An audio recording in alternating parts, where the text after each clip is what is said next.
Yes, people. It's Jacob on the one up top. I hope you're having a blessed Saturday, even though I look moody. It's because I'm far too relaxed, man. So I thought it looked like it was a brisk morning. I'll go for a little walk and have a little bit of a reflection on what's been going on with Tottenham. You know, this is another section of Only Fools and Horses. And there's always something foolish around my club. So, you know, without further ado, I'm going to chat about that. But before you do anything, you know, if you haven't already, make sure you like, comment, share and subscribe. You know, I'll be appreciative if a lot of you can do a bit of commenting as well, because I like to get feedback and I like to respond to people as well, whether I agree or disagree with what they're saying. So, yeah.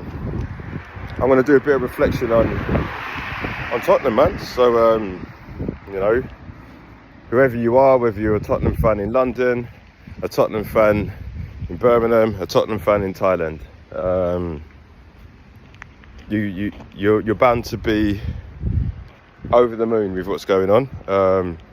Just for the sheer fact that it wasn't expected. You know, nobody in their right mind would have looked at Tottenham and what they're doing right now in the first 8 games and assumed that we'd be anywhere near the top. You know, we had you look at the fixtures we got, you know, some people will say we did have some favourable fixtures. You know, we had your Burnleys, you know, you had your Sheffield United, you had your Luton last week. And we also looked at the fact that we've had United, we've had Liverpool, and we've had Arsenal, you know. So as I've said to you on a lot of videos, that when I looked at those fixtures, if someone said to me where we're taking points, the way I looked at our squad, the manager coming into unknown territory as well and coming from the Scottish League, I would have said, look, win your Burnleys, win your Sheffield Uniteds, win your Lutons, win your Brentfords. Do you know what I mean? And then when it comes to Arsenal, Man United and Liverpool, you want to get the result, but you might have to just accept that you won't. You know, I looked at Liverpool squad at the beginning of the season, Arsenal's and Man United, and thought, you know, those are games that we could easily lose. But if we lose all of those and make sure we win the games that we should be favourable in, I'll take that. But we've done more than that. You know, we beat Man United, we beat Liverpool. Realistically, we should have beat Arsenal as well. Liverpool was obviously a bit of a mad game, and rightly so. Liverpool fans were disgraced by the referee decisions, but as a Spurs fan, you know, like I said, I don't really care how we win. Just make sure you win. So yeah, it's been a good run so far. There's no point in me waffling on for the next sort of 10 minutes about how the season's gone, because it's clear, whether you're a Spurs fan or a neutral, what's happened. You know, Tottenham are top of the league by merit, and we've actually been playing some good football. Now, the bit for me that is, I'd say, borderline foolish is that when people, you know, it's not just Tottenham fans, it's pundits, when they start putting you in the frame for the title 8 games in, you know, it's 8 games. There's 38 games and we've played 8 of them.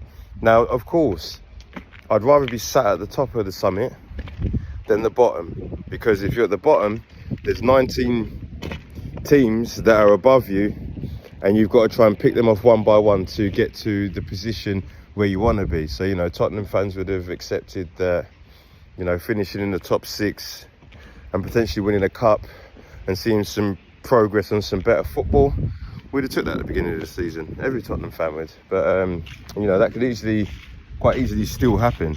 You know, we could still easily have a drop off on form, and we could easily finish a little bit below, and we'll all be laughing at the fact that we were top of the league and finished 6th. You know, everyone seems to forget that under Mourinho at this stage, it was like 8 games in and we were top of the league, and everybody was going on about, oh, you know, Tottenham title contenders. We ended up finishing 7th and losing the League Cup final. So it can all unravel.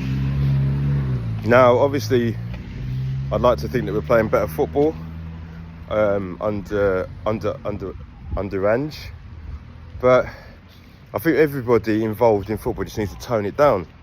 You know, we've seen Arsenal top last season, not 8 games into the season, like 8 games to go, and not win the league. You know, me included, I thought it was a foregone conclusion. I was telling everybody, Arsenal have won this league, man.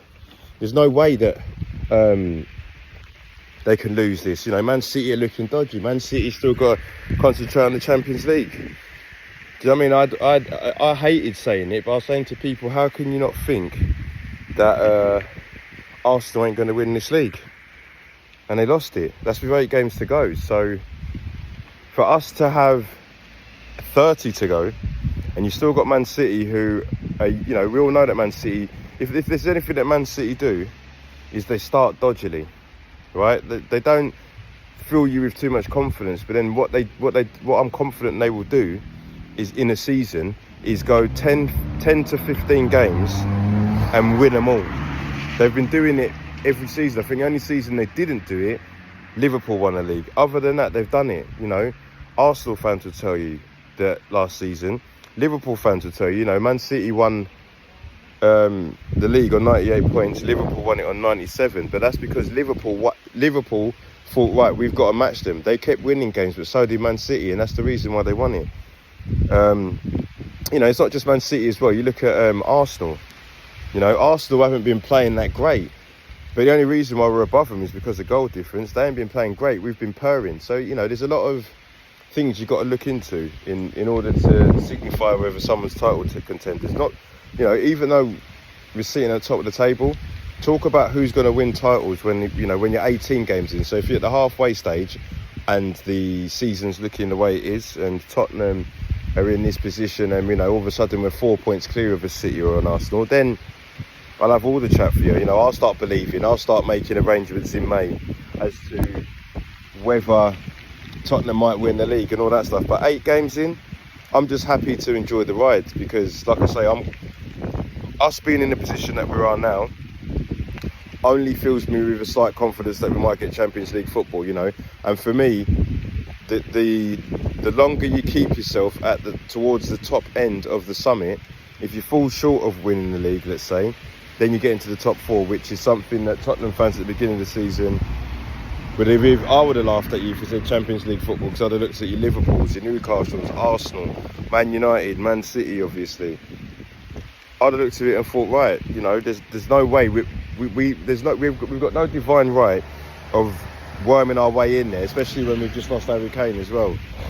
So yeah, it's one of those, man, where it's good that we're on a upward trajectory, but there's a lot of things that I feel a lot of Spurs fans and pundits aren't thinking about. Like, the one thing that concerns me is that Daniel Levy isn't the type of guy, historically anyway, to give the manager backing whether they're doing badly or not.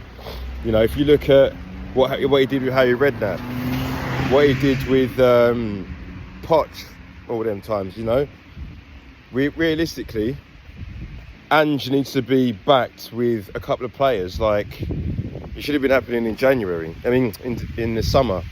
But come January now, is Daniel Levy going to back Ange? Because in that period of time, we lose Son to the Asia Cup, and South Korea, one of the best teams in Asia, with arguably, or not even arguably, factually the best Asian player at the moment, if not ever. So they're probably going to get to the latter stages of their cups. You know, they're not going to be struggling to beat teams like Bahrain, are they? And then you got Papsar and Basuma, who play for Senegal and Mali respectively. And, you know, it's one of those where if their team does well, then they could go to the latter stages. So you're talking at least potentially a month without Basuma, Son and Sarr. You know, the blessing is that you've got a Højbjerg to come in, Bentancur should be back, and the midfield doesn't concern me too greatly. It's more about the attack. Like, who's going to be banging the goals? Richarlison. He's pretty much proved that he's our second-rate striker and just isn't good enough. He can't finish. You know, I might be completely wrong, and it gets to December, and when Son goes off, all of a sudden Richarlison hits the streak. But it's not looking likely, is it? His confidence is low. So it's one of those where these are contributing factors. You know, if let's say Tottenham are on top by Christmas, and then we go and lose them 3 players, and Richarlison's not banging goals, Bentancur's not up to full fitness, and Højbjerg's mindset's not there because he wanted to move to Atletico, what happens then? All of a sudden Tottenham lose 3 on the bounce and we're third by the time Son comes back, and he's saying to the boys, what you been doing, man? I left you on top and we come back and we're 4th. Do you know what I mean? It can easily go like that. And that's how football works. Anything can go wrong, you know. We could come back from the international break, play Fulham, who aren't no slouches, to be fair. They're not a bad side. Now imagine if they come back and just bite us in the bum. You know what I mean? It's way too early to be talking about Tottenham being title contenders, man. Like, if you're a Spurs fan, you should just be enjoying the fact that we've got our philosophy of football back. We've got some players that are playing well. You know, Ange's got 2 manager of the months on the spin. Maddison and Son have got a telepathy, just like Kane and Son did. You know, I doubt he'll prove to score more goals than the prior partnership, but it's a good thing to see. And it's good to see us working as a team. You know, we've got everybody in the team chipping in with goals. You know, Luton, you're looking at that and you're thinking, who's going to score here? Mickey van der Ven.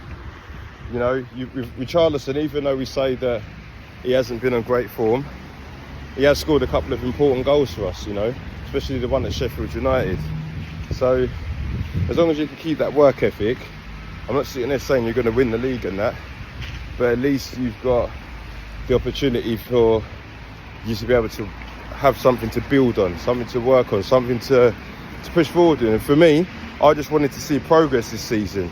And unless Daniel Levy goes and backs Ange with a massive war chest, which we know he won't do, or better yet, we keep all our players fit, because again, we have been lucky in the fitness department that our main players are fit and well.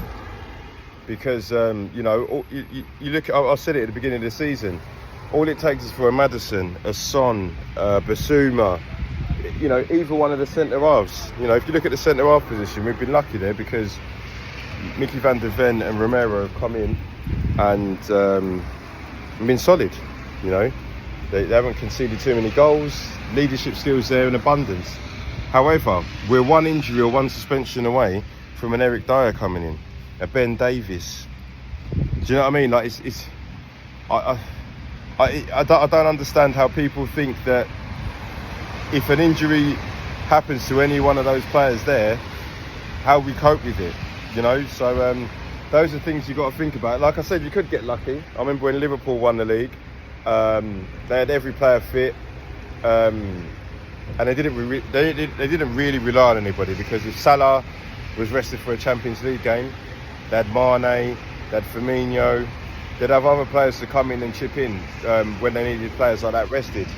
And because everybody was fit, they could rotate their full squad and effectively always play their starting 11, and that's why they beat Man City at a canter.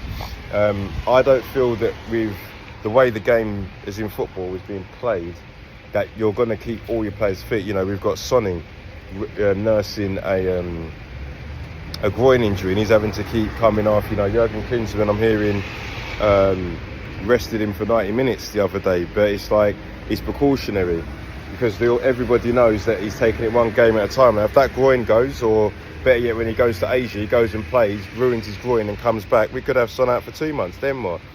So I think it's about understanding that we haven't really got a squad.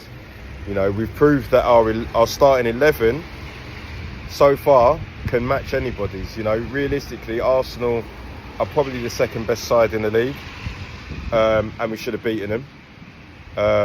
You know, and then that same side beat Man City. So it's like, of course, we're in the mix right now. But if we had 8 games left, that's when I'd put a bottle of champagne in the fridge. You know, if we was at the 30 mark right now, I'd have a bottle of champagne in the fridge, ready for May the 24th, whatever it is, just in case I've got to get myself down to Edmonton and stay down there for a week and find myself in a gutter. But I'm not there yet. You know, I'm just enjoying the football, just like Tottenham fans should do. And if there's any neutral pundits, do the same, because I think it's very foolish to think that Tottenham are going to win the league. I don't think it's very foolish to even put Tottenham in the frame unless we're at least halfway in and Tottenham are 10 points clear. Then that's me. But yeah, I could go on for ages, but I just thought I'll do a little video there. You know, I'm getting soaked with rain, to be fair, so I'm being a little wimp and getting out of it. But yeah, you know, to end it there, we got Fulham after the international break, and then I think we got Palace away. So like I've always said, Jurgen Klopp, I remember when he was 15 points clear, I think it was, with Man City, and they had like 10 games to go. And all I kept hearing from the guy was one day at a time, one day at a time, one game at a time. And you're thinking, one game at a time, 15 points clear, mate. Like, get the beers out, bro. But that was the best way for him to not only look at it in the public eye, but even, you know, Jordan Henderson and Van Dijk said that no matter what, even though they're excited and they're 15 points clear or whatever, they still were told by Jurgen, one game at a time, one game at a time. And it's the right philosophy. You know, even no matter what, even if you're in a career and you're trying to get yourself a promotion, you don't focus on the destination, you focus on the journey. And what's the journey? One day at a time. You know, if you're in a relationship with a man or a woman, it gets to the point where you've got to take that one step at a time. You don't just think, oh yeah, you know what, you don't go link a woman, get to know her for 3 months and then start thinking about the marriage, do you? You take it one step at a time, and then, you know, within 2 months' time you start thinking about, maybe I should get married, then you propose, isn't it? So it's the same thing with everything, but, you know, when I'm talking about football, that's how you do it. So right now for Tottenham, if you compare it to a relationship, Tottenham are at the honeymoon stage. You know, it gets to the point where, you know, when you're, from my perspective as a man, when you're with a woman, you know, first 3 months you don't argue, you're going out and having food, you're going out to a bar and having a dance, everything's all nice, isn't it? But when it gets to that stage where you've got to move in, you've got to live with the woman every day, all of a sudden you start thinking about, like, you know, are we going to have a kid, blah, blah, blah, blah. That's when you get tested. So that's the same thing with Tottenham. When they start getting into the moving in stage of the flat, and it gets to the point you're going to start buying a mortgage, and then you're thinking about getting on your hands and knees and preparing for that big day, that's when you've got to have it up there. So that's what I suggest Tottenham fans do, and think about it as Tottenham being in a relationship. You're in the honeymoon stage right now. Enjoy it. You're going Miller and Carter. You're going to get cocktails. You're sleeping around each other's houses. It's nice. Once it starts getting to the stage where you start getting asked questions like, when are we moving in? When are we having our first child? You know, these are the sort of questions that Tottenham will get asked, because they'll be asked questions like, all right, 20 games in and you're still top. Have any of you lot been here before? Have any of you ever won the Premier League? You know, Man City will be looking at that and asking you guys questions, because we've been in them relationships before, man, and come out the other end. It's as simple as that, man. So yeah, I'm going to sign off and go and get myself dry. I hope you guys have a blessed weekend. I'm going to get back home now and spend some time with my mum who's down and my kids, and try and enjoy this international break and put my feet up and watch a couple of films and that. So yeah, Jacob signing off on the one up top. Love, and watch out for my videos next weekend when the boys are back. Come on, you Spurs.